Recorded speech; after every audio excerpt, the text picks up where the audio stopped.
Welcome to another episode of the Nintendo Powercast, Nintendo News Daily. I am your host, N64 Josh. Before we jump into this, I want to remind you guys that this stream is powered by Elgato. The lights, the mic arms, the stream decks, the prompter, so many things. N64josh.com/Elgato. Use code N64Josh at checkout, and they got Black Friday deals coming up. I can't say which ones, but there's some pretty good stuff right around the corner, so stay tuned for that. With that out of the way, we're going to jump right into the news here. And just before going live, Nintendo Today app got an update showing Link, Zelda, and both of them together in a field, some screenshots from the Legend of Zelda movie. The little post just said, The Legend of Zelda movie has started filming today in New Zealand. I think this is to get ahead of some leaked footage that came out over the weekend or on Friday. Somebody was on the set or near the set and got footage of Zelda, Link, maybe even Impa. So that is out there. If you want to see it, you can go and find it. The screenshots look amazing.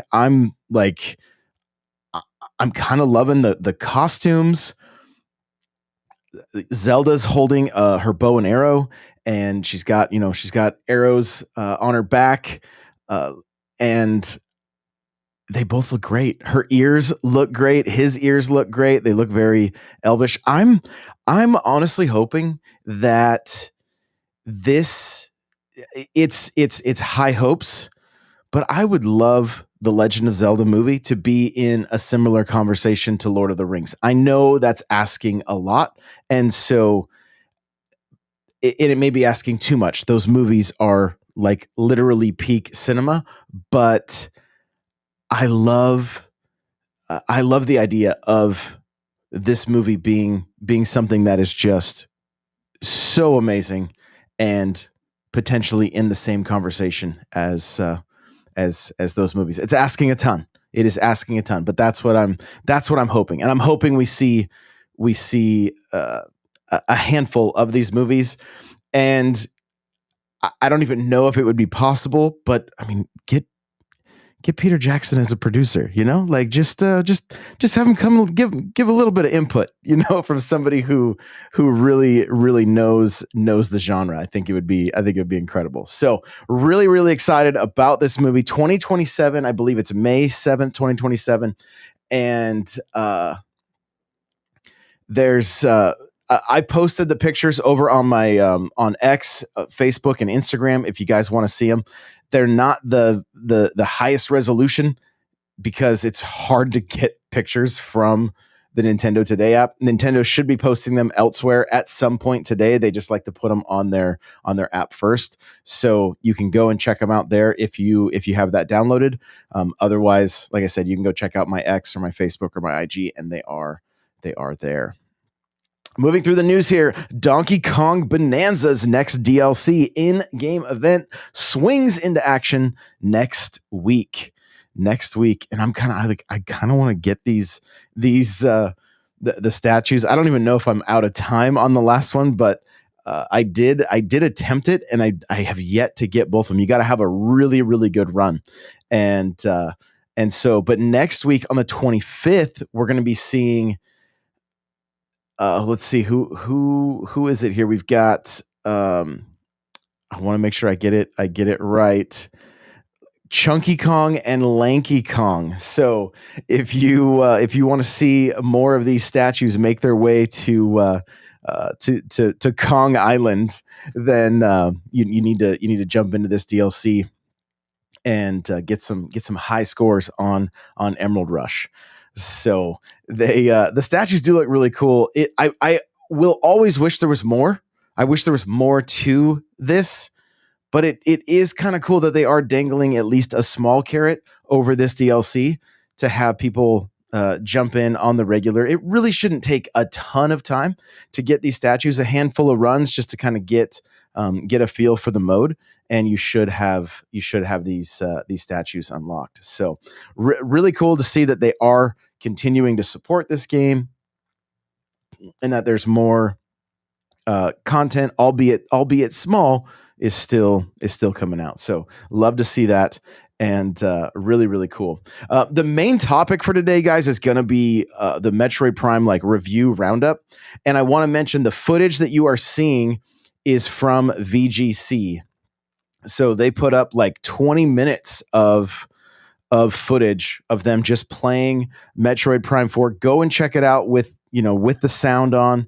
And they do some cuts, so I don't think it's just like one straight run of like through the level. It seems to be cut up a bit, and I'm knowing Nintendo, there's probably some rules to how much they can post and how long they're.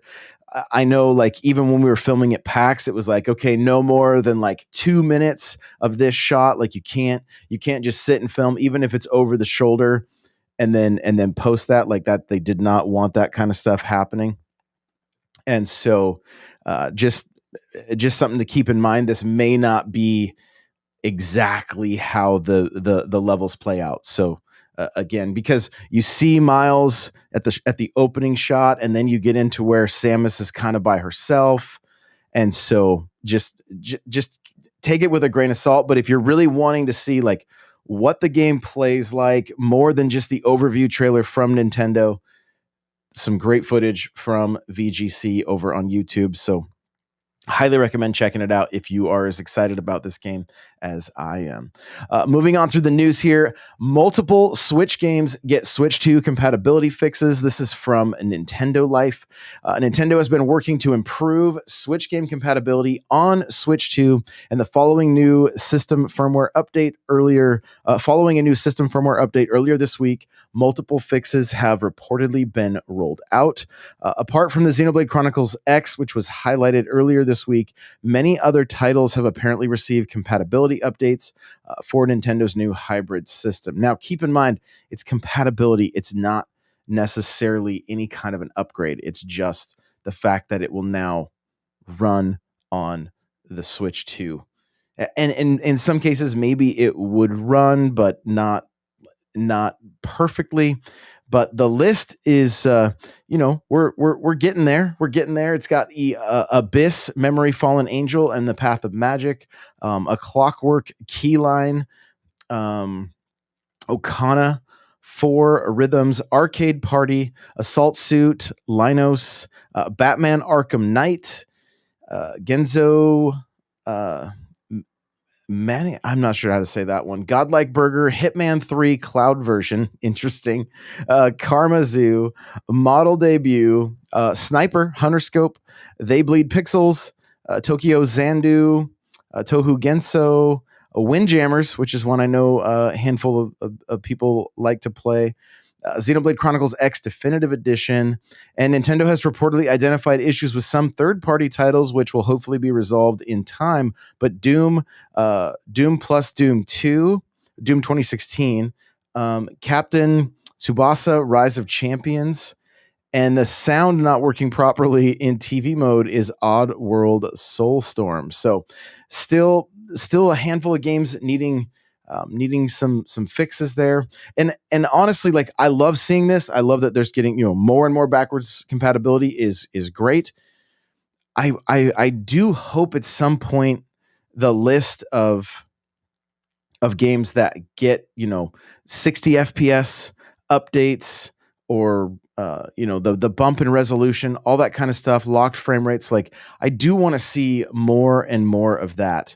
And I am curious about some of Nintendo's bigger first party games, Smash Ultimate. What are we going to see from that? Is it going to be a Switch 2 version like Mario Wonder, or is it going to be like Odyssey, or some of the other games that we saw from the start of the Switch 2's life cycle? Like, I'm just curious what's going on with Smash. Are they waiting for an entirely new game? We're seeing Animal Crossing getting some love. Basically, the majority of Nintendo's top 10 best-selling games have all seen some kind of an upgrade, minus Smash. Animal Crossing, Odyssey, Breath of the Wild, Tears of the Kingdom.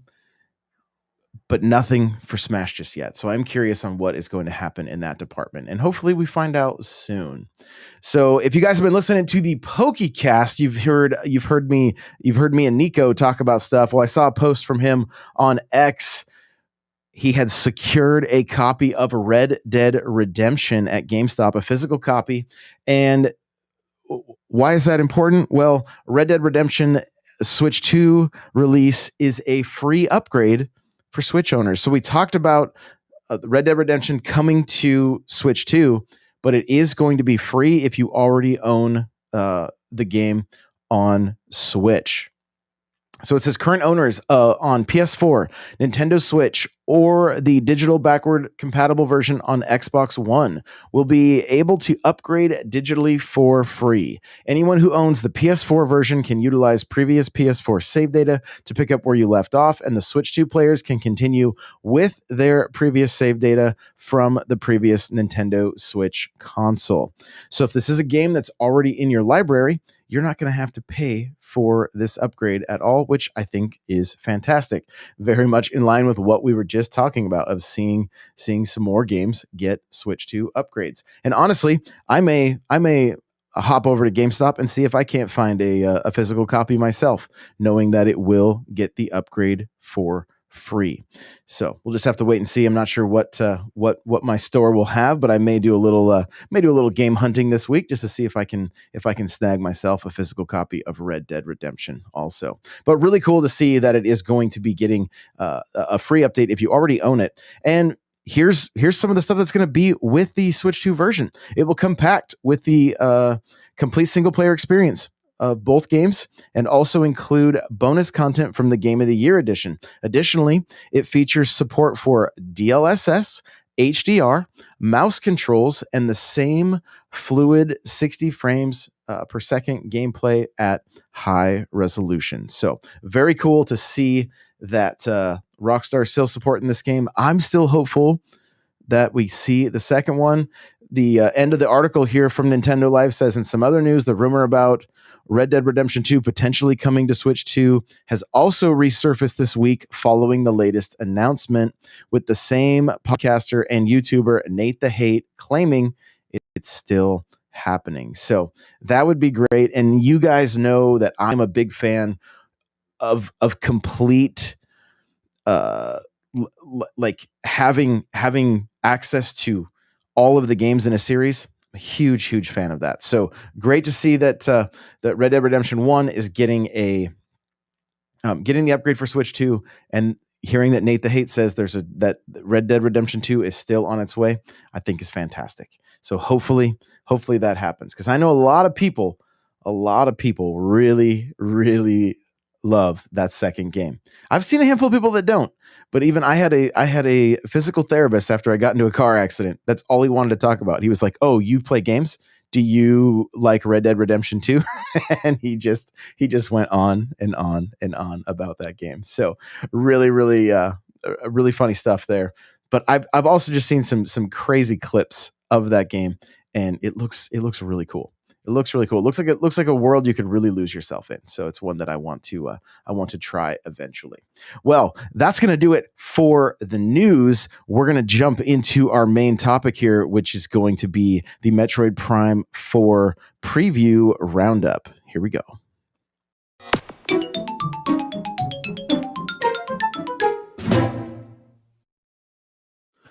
Okay, well, first up, before we jump all the way into all these previews, I want to let you guys know I've had some really good conversations with people in the comment sections for the videos that I've been doing on Metroid Prime. Some people are salty, and it's the internet or whatever, but there's been a lot of like positive back and forth, talking about the game, talking about what we think the story is going to be, all this kind of stuff. So there's a lot of cool conversations happening around this game. In spite of what you might see online, there's just there is a lot of negativity, and you're seeing a lot of I don't want Marvel humor in Metroid, and I saw somebody else mention the Joss Whedon subreddit, because again, he's responsible for a lot of that style humor. That being said, I love Firefly, Serenity, some of his other work. So that kind of humor does not bother me in the slightest. So it may be why I'm not so bothered by Miles. Now, one more thing before we jump in. I have a video coming out after the show today showing a new suit for Samus. Now, this came via Nintendo's Metroid Prime 4 website in Japan. So if you don't, I'm gonna put a spoiler warning on the video because I don't want to spoil anything for anybody if they don't want to see this suit. I will say it looks awesome. The thing that's a little bit interesting is the clip that they included with it, or that they used to show this armor off. It almost looks like it could potentially be the end of the game, which seems like a very, very strange choice. It may be them just messing with us, which I'm kind of assuming would probably be the case, but it is a bit strange based on the dialogue. The suit looks incredible. It looks really, really cool. Like really cool. So I cannot wait to get into this game. I cannot wait to play it for myself. I've been playing more of Metroid Prime 1 Remastered. I streamed some yesterday. And I feel like they're tough games to walk away from and then come back to, especially the older ones, because like you don't have like waypoints or checkpoints or much help from the game telling you what to do next. A lot of it is based on exploration. Well, I got my double jump yesterday. I made it to another boss, and I like the dopamine was hitting for sure. Like the dopamine was definitely hitting with remaster, and just getting me more and more hyped for Metroid Prime 4 Beyond. So we're going to kind of go through. I've got to like Nintendo Life did a great job of putting together like the preview roundup from each outlet. So shout out to them. Go check out the article if you want more details. But we're just going to kind of break down a handful of the things that each outlet talked about. And again, if you guys are watching this, you're seeing the VGC logo right there.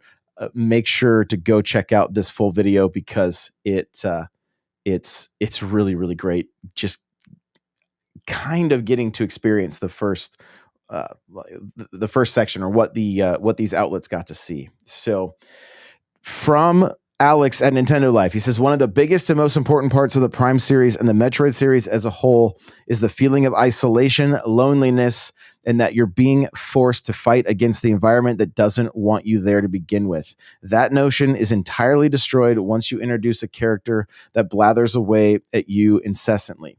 And it'll be a crying shame if this is something that is present throughout the full game's runtime.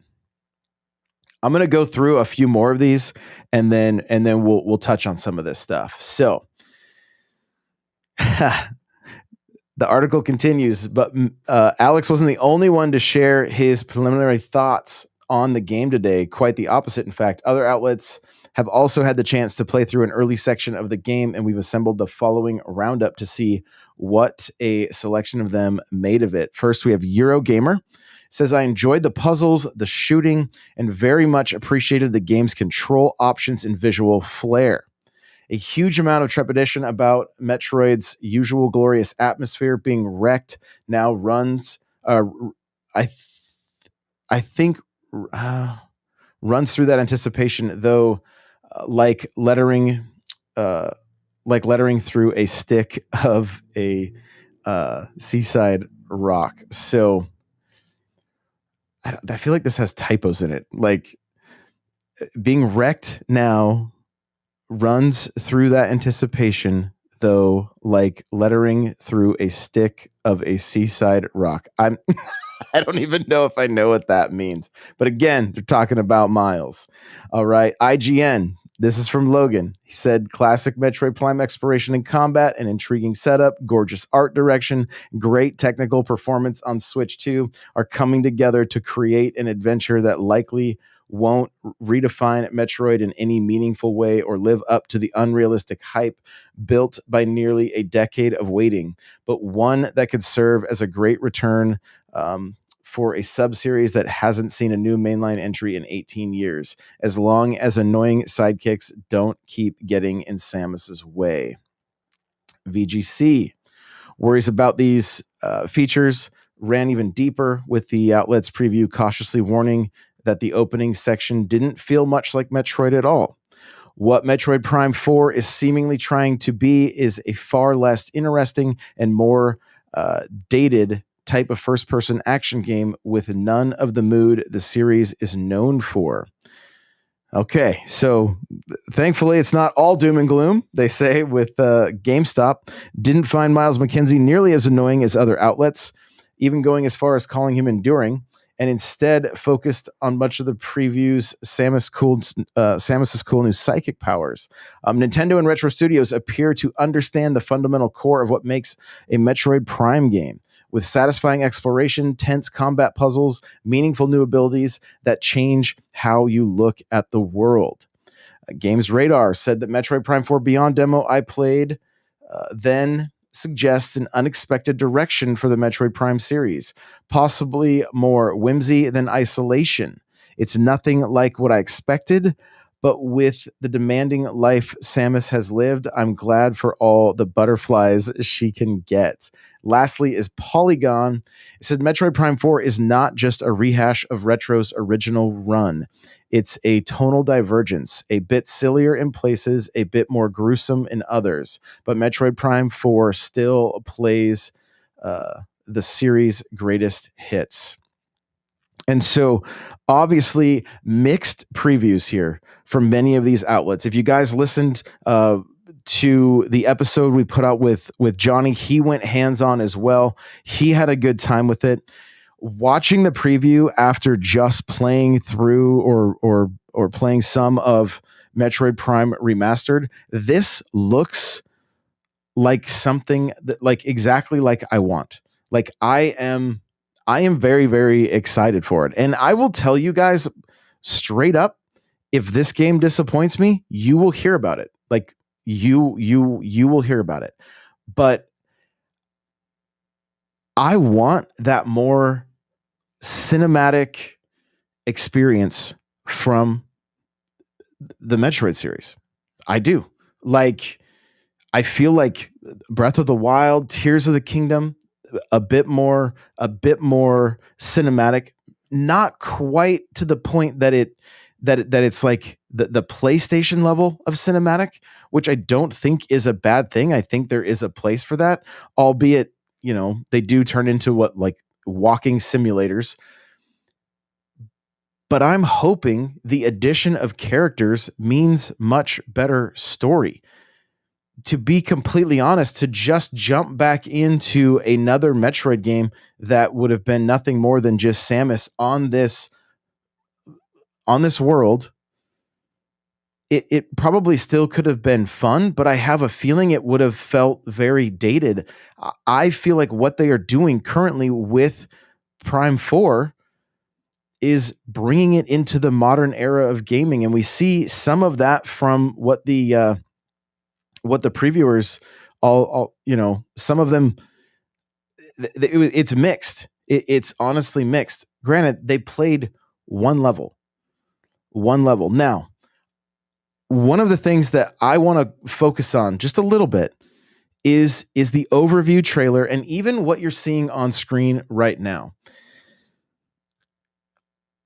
I feel like the evolution of enemies in Prime 4 is going to be one of the things that makes this game so much better. Now, I want to put a little caveat here.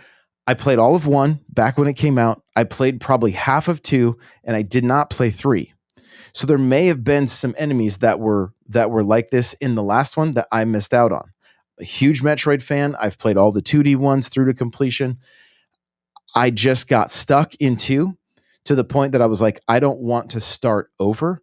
And then in 3, I did not want to play with the Wii remote. I just did not. I did not enjoy that that style of gameplay. It just wasn't for me. So I didn't. That's why I have wanted so badly for 2 and 3 to come back as remasters, because we'll have modern controls with the beautiful aesthetic that we see in Metroid Prime 1 remastered, and I want that badly. But back to the enemies, one of my favorite points, and it's from Polygon. It says a bit sillier in places and a bit more gruesome in others, and that's the kind of word I'm looking for when it comes to this series. I would love to feel a sense of, for lack of a better word, dread when it comes to playing Metroid Prime 4 Beyond. That Samus almost always feels to have the upper hand. She almost always feels like, yeah, you might die in a boss fight or something along those lines, but your average enemies, a couple shots, you take them out, not a really big deal. We see shots in the overview trailer of swarms of enemies, which I hope that, through the story progression and through working with these Marines, that it becomes kind of an all out like fight, very similar to like Aliens. I've mentioned Aliens quite a bit because there's a big in some of my other videos, because Metroid takes huge inspiration from that series. I would love to see where Samus needs these Marines. That it's very much like her back is against the wall and they play a part with her, working together to progress the story. And I don't feel like that's going to take away from like the superhuman that she basically is or has been. I feel like it could be fun. I'm excited to get to know these characters. I'm excited to have more than just the isolation. I don't think the isolation is going to be completely gone. If you watch this trailer, there's plenty of time, or this preview from VGC, there's plenty of moments where you're still running around without Miles chirping in your ear. So I'm like, I'm fine with a good mix of both, especially like I'm hoping that this story is so good it gets people talking, and that it's one of those things that we're like, yo, you need to play through this game because the story is so good. And I don't know that, like, has that ever been the case with a Metroid game? A lot of times story kind of it's there. And there have been, like, Super Metroid does an amazing job of telling a story without a lot of dialogue, and it was fantastic, but it was also fantastic at that time. And if you can create somewhat of a cinematic experience, it might bring new people into the fold. And that's, I know that's what Nintendo is after. They want new people to become fans of the Prime series. And maybe it won't have to be quite as nuanced or as much of a niche series if it's more modernized with more characters, more storytelling, more cinematics. It has me excited to see these cutscenes. I'll be honest, this cutscene in particular, if you're watching, where Samus doesn't speak, I think that's a miss. I will flat out say the fact that she is not voice acted and she's just standing there silently, that to me is a bit silly. And the reason, go all the way back to games like Halo. You didn't feel less like Master Chief because he spoke. It helped with immersion, right? Samus having lines and speaking wouldn't take away from that immersion. It just makes her seem like a mute or something. And I think it's something that Nintendo needs to do with the majority of their series that are going to be cinematic, i.e. The Legend of Zelda and Metroid here. voice acting is a good thing, and it helps with storytelling, and it helps games feel modern. And so, I don't I say that because I don't think this is a perfect game just based on these previews or what I'm seeing. I don't think the lack of voice acting is going to ruin it for me, but I do think it would help make the series feel even more modern and even bring greater connection to the character. Because when she just sits there staring at the NPC who's, being, I think the voice acting is great from what we've seen so far. I think the writing seems fine, but again, I don't mind the Marvel humor, Joss Whedon, whatever. It doesn't bother me. And so I'm okay with all that. But I do think Samus should speak. I think she should be voice acted. And, like Zelda speaks in The Legend of Zelda, but Link doesn't. And it's odd at this point. Like, it's odd. And I think it's a trope that needs to be done away with, and they need to, they for lack of a better term, get with the times. I think they do. So I see Steak is here. What's going on? Nady Nay says Marvel humor is up there with cope. Yeah. It's like the term that the internet has grabbed onto, and it's almost like, oh, this is the cool thing to say to tear this game down. And I don't like, the Marvel movies were a massive success. The Joss Whedon, the Joss Whedon era was a massive success. So I see Brandon is here too. What's going on? Good to see everybody. I see like quite a few of you guys are just here lurking. I appreciate it so much. So yeah, it's do I think it's going to be a perfect game? No. Do I trust Retro? I do. And watching all of these previews, I'm more excited.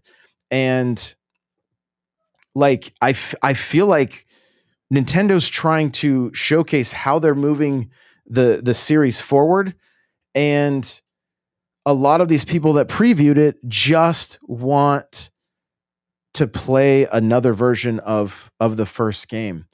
And I don't like, I don't know that sells that well. It sells great to Metroid fans, but we want to bring in more than just Metroid fans. We want to bring in new people. So we're gonna get some opinions from chat here. Wavehood says the occasional comment by Samus would be nice. Watching these cutscenes, however, Retro translated Samus's body language so well it feels like you can hear her thoughts on what's going on.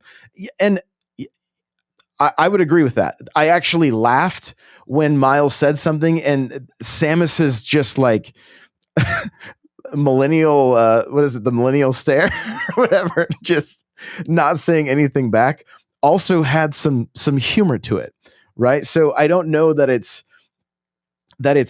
always a bad thing, but I do think that it could improve the series and just give us greater connection. Steak said voice acting makes it more immersive, so you care more about when characters die or have something work out for them. Agreed. Yes, agreed. Her lack, and here's the thing, this was the game. I mean, obviously I haven't played much of 2, enough of 2, and I hear 3 did have some Marines, so maybe, but I feel like it's been long enough that this would have been the game that they could have added voice acting for her, and it would have fit. Even conversations with the other hunters, we're gonna see Silux. He's gonna be talking to her, and she's just gonna be staring at him, and like, and again, it would probably upset the Marvel humor crowd, but I feel like she could be very witty, right? I feel like her whole demeanor would be one-liners that would be demoralizing to Silux, or like that she wouldn't it wouldn't take much for her. She comes across very intelligent, very confident, and I think if the voice acting and the writing matched that, it would be stellar. Nate said, an only partly voice acted is a little strange, but Doom Guy gets away with it too. That would be a great successful marriage between the two from Nady Nay. Yeah, just Doom Guy and Samus, just no speaking ever. I love it. That's great. Well, thank you guys so much for tuning in. Remember, these shows are happening at 9:30 a.m. Eastern, 6:30 Pacific. I know it's early. We're doing our Nintendo news. We're doing one topic. I'm back again tonight at 9 p.m. Eastern for the Nintendo Game Chat, where we just look at different topics of the day. And I'm also going to be streaming some Mario Kart World at 6 p.m. over on TikTok, YouTube. So come hang out, get some races, and it'd be great to see you guys. Thanks again for hanging out and listening. And remember, play it loud.